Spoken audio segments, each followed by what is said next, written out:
आज भोले बाबा ने माता सती के साथ में आज प्रस्थान किया है।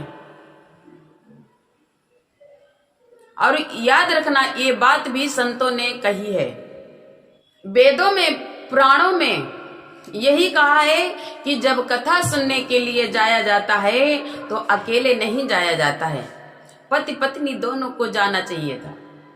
कथा सुनने के लिए पति पत्नी दोनों लोग कथा सुनने के लिए जाएं, तभी कथा सुनने का पूरा फल मिलता है। और फल की बात छोड़ो, अगर अकेले अकेले कथा सुनने के लिए जाएंगे तो गड़बड़ ही गड़बड़ दिखेगा। क्योंकि मेरे प्यारे, आप कथा सुनने के लिए चले गए, अगर घर में घरवाली अकेली बची हैं तो जैसे आप कथा सुन करके जाएंगे तो आपसे कहा जरूर जाएगा, अरे तुम तो कथा में ही बैठे रहते हो, सुनते नहीं हो, कथा ही सुनते रहते हो, कहीं ये करना कहीं वो करना, और ये सारा काम कौन करेगा। यानी दुनिया की बाधा तैयार, दुनिया की बातें।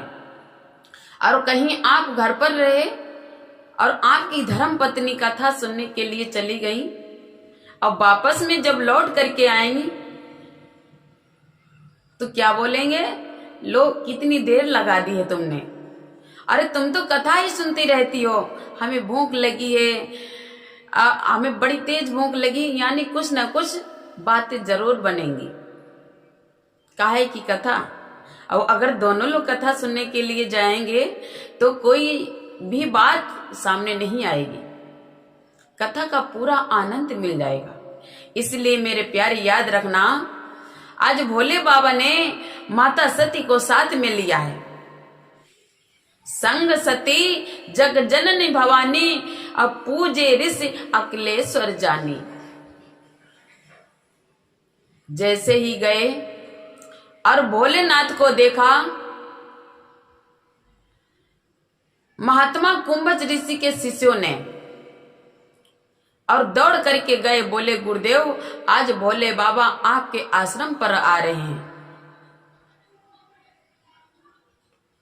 और जैसे ही सुना महाराज कुंभज ऋषि ने, तो दौड़ करके आए, भोले बाबा की अगवानी ले आए अपने आश्रम पर। सोचा आज अकलेश्वर भोलेनाथ आए हैं मेरे यहाँ पे। अब याद रखना मेरे प्यारे, आज कुंभज ऋषि जानते हैं कि बाबा जी हमारे यहाँ आश्रम पर क्या करने के लिए आए हैं, और मैं क्या हूं।